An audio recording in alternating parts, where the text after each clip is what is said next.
شروع اللہ کے نام سے جو بڑا مہربان اور نہایت رحم فرمانے والا ہے۔ حضرت ابو ہریرہ رضی اللہ تعالیٰ عنہ سے روایت ہے، انہوں نے بیان کیا کہ رسول اللہ صلی اللہ علیہ وآلہ وسلم نے فرمایا کہ میں قیامت کے دن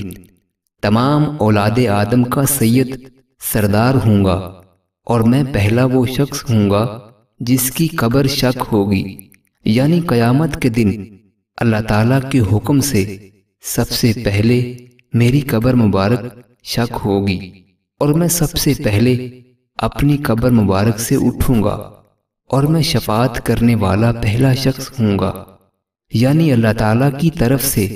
سب سے پہلے شفاعت کی اجازت مجھے ملے گی، اور سب سے پہلے میں ہی اس کی بارگاہ میں شفاعت کروں گا، اور میں ہی وہ شخص ہوں جس کی شفاعت سب سے پہلے قبول فرمائی جائے گی۔ حضرت انس رضی اللہ تعالیٰ عنہ سے روایت ہے، انہوں نے بیان کیا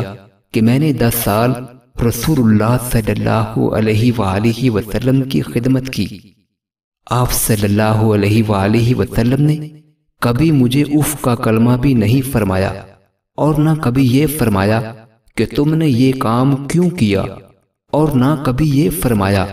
کہ تم نے یہ کام کیوں نہیں کیا۔